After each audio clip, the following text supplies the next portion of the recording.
Hello everyone. तो अब हम लोग पढ़ने वाले हैं प्लानिंग, जो हमारे बिजनेस स्टडीज़ का चैप्टर 4 है। तो स्टार्ट करते हैं। प्लानिंग प्लानिंग किसे कहते हैं? प्लानिंग का मतलब क्या हो गया कि जब भी कोई काम को करने से पहले हम सोचते हैं कि क्या काम करने हैं, कैसे करना है उस काम को, कब करना है, कौन सा सुटेबल टाइम होगा, कौन इस काम को करेगा। तो ये सभी बातें जब अगर हम सोचते हैं तो उसी प्रोसेस को प्लानिंग कहा जाता है। So planning means setting objectives for a given time period, formulating various courses of action to achieve them। कि हमें ऑब्जेक्टिव सेट करना है और वो ऑब्जेक्टिव कैसे अटेन होगा उसके लिए अलग अलग एक्शन प्लान सोचने हैं, उसमें से बेस्ट को सिलेक्ट करना है और अपना काम करना है। प्राइमरी फंक्शन है हमारा planning. Planning is primary function of management and involves thinking in advance. ये सभी की टर्म्स है, आपको ध्यान में रखने हैं, है ना। कि यहाँ पे क्या हो गया, thinking in advance regarding what is to be done, ये हमारा इसमें बोला गया। Planning bridges the gap between where we are and where we want to go. हम कहाँ पे हैं और कहाँ पहुँचना चाहते हैं, उसके बीच का जो सफ़र है, बीच का जो पार्ट है, उसी को प्लानिंग कहते हैं। कि आज हम कहाँ हैं, कौन से परफॉर्मेंस पे हैं और हमें क्या अचीव करना है, that will be known as planning. Planning is deciding in advance about work is to be done in future. हमें क्या करना है। अब जैसे बिजनेस आगे आज के डेट में उसका सेल पिछले साल से 10% बढ़ा। अब ये देखेगा कि अब अगला टारगेट क्या हमें सेट करना है। तो 30% सेल्स बढ़ाने, अब इसके अकॉर्डिंगली प्लान किया जाएगा कि क्या क्या काम करने पड़ेंगे 30% सेल्स बढ़ाने के लिए। आगे देखते हैं इसके फीचर्स को।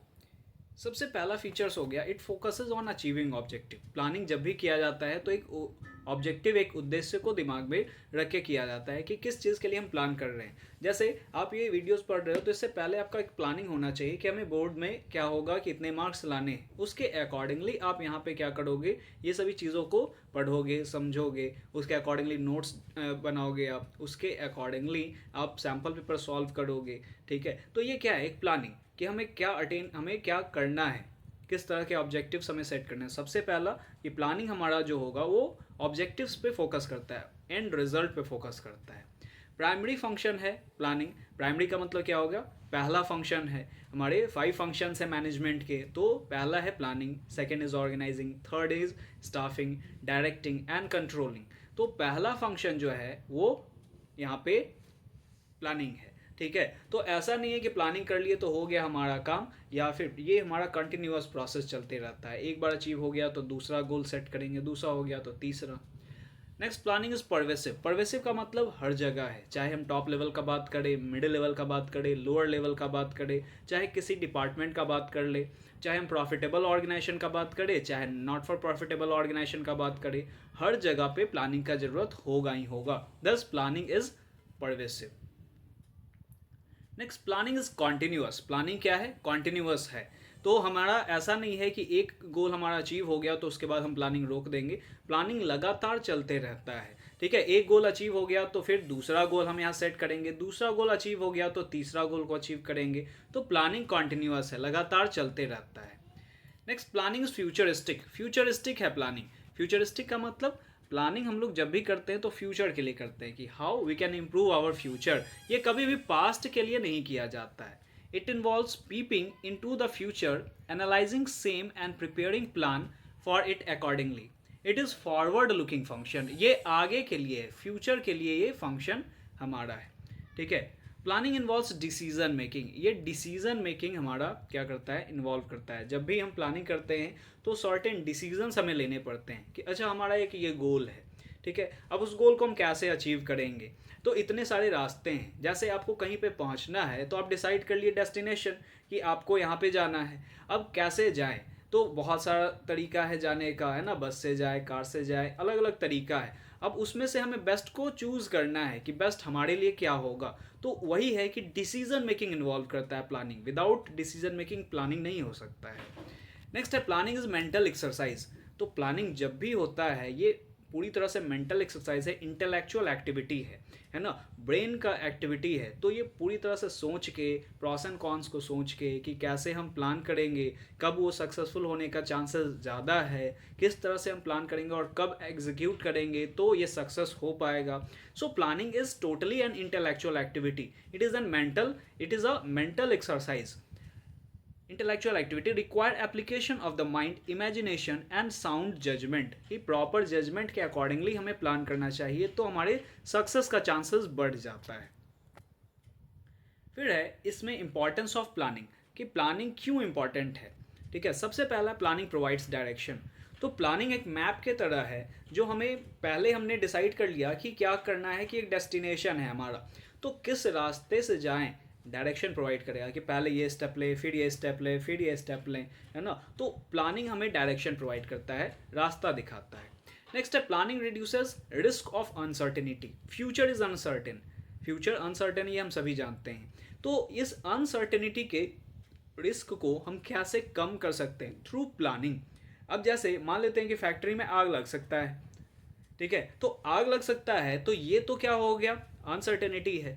अब प्लान कर रहे हैं कि कैसे ये कम हो हमारा, कि आग लगे तो नुकसान कम हो।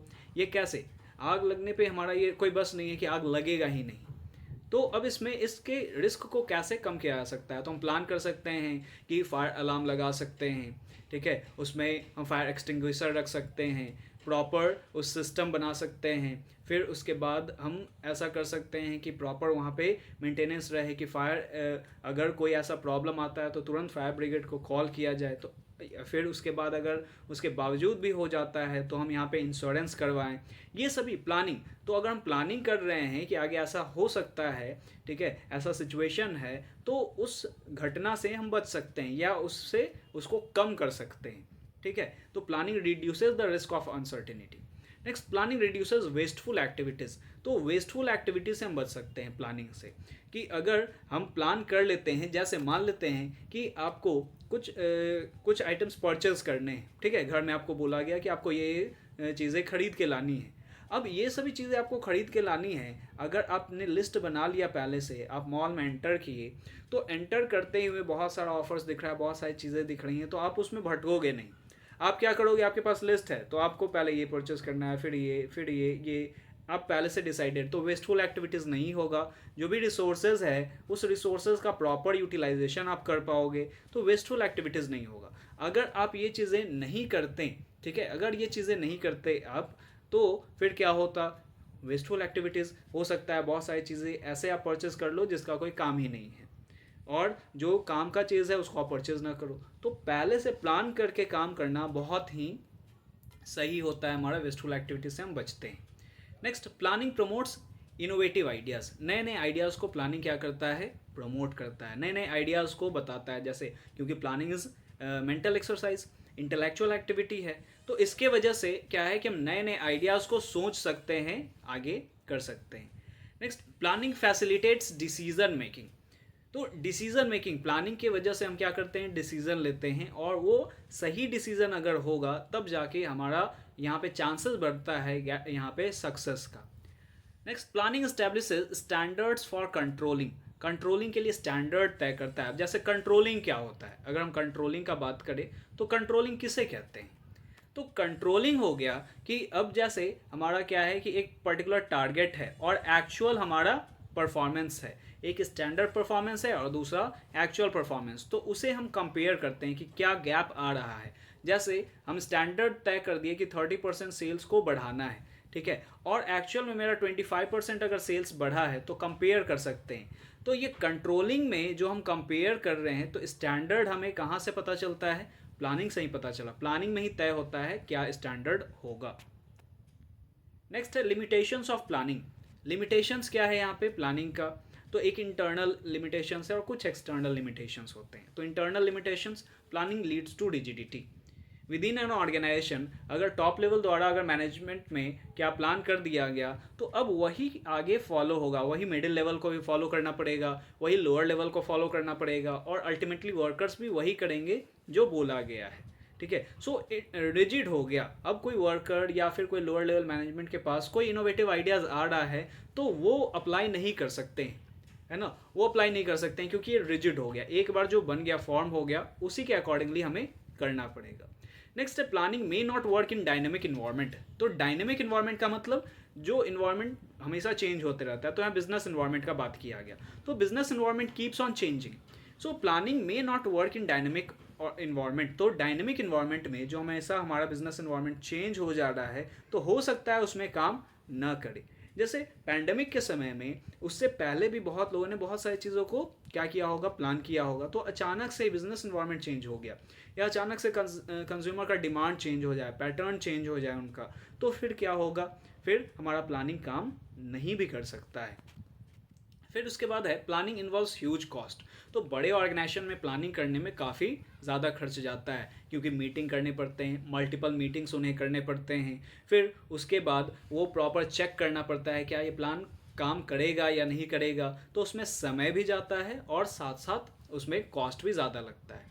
Next, planning is time consuming. यहाँ पे बोला गया कि प्लानिंग टाइम कंज्यूमिंग है, समय भी हमारा ज़्यादा यहाँ पे लग जाता है, क्योंकि एक चीज़ को हमें सक्सेस करना है तो सोचना पड़ेगा, समझना पड़ेगा कि कैसे क्या करना है, तो समय लगेगा ऑब्वियसली। अगर आप एग्ज़ाम के लिए रूटीन बना के पढ़ोगे तो रूटीन बनाने में समय लगेगा, लेकिन मेरे नज़र में ये जो टाइम कंज्यूमिंग वाला लिमिटेशन है, ये प्रॉपर अगर इसके मेरिट्स को देखा जाए तो ये डीमेरिट्स कुछ नहीं है उसके अकॉर्डिंगली, ठीक है, ये डीमेरिट आता ही नहीं है, ये वर्थ इट हो जाता है। अगर टाइम आप लगा रहे हो प्लानिंग में तो वो कहीं ना कहीं वर्थ इट ही होता है, ठीक है, कि जिसके वजह से हमारा सक्सेस का चांसेस बढ़ जाता है।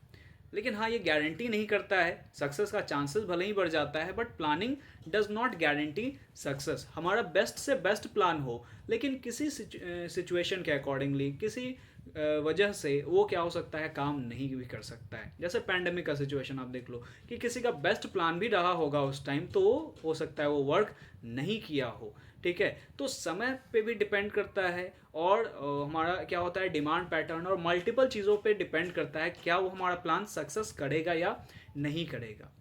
Planning reduces creativity. तो किसके क्रिएटिविटी के बारे में बात किया गया, तो जैसे टॉप लेवल मैनेजमेंट का तो यहाँ पे प्लान आ गया।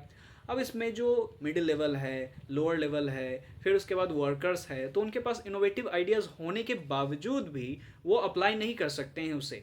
तो अब बोला गया कि जो बोला गया है वही करना है, अपना दिमाग नहीं लगाना है, तो क्रिएटिविटी यहाँ पे क्या होगा, घट जाएगा, ख़त्म हो जाएगा। Next, external limitation. जो हमारे यहाँ पे एक्सटर्नल लिमिटेशन बोला गया कि जो बिजनेस के कंट्रोल में नहीं है। ये ऊपर वाला जितना भी था वो बिजनेस के कंट्रोल में कहीं ना कहीं था। अब कुछ है जो एक्सटर्नल है, जैसे change in government policy. Government का पॉलिसी अगर चेंज हो गया तो फिर क्या होगा, हमारा बेस्ट से बेस्ट प्लान भी वेस्ट हो जाएगा। नेचुरल कैलमिटीज़ आ गए हैं, जैसे फ्लड हो गया, अर्थक्वेक हो गया, तो इसके वजह से भी हमारा क्या होगा, प्लान वर्क नहीं करेगा।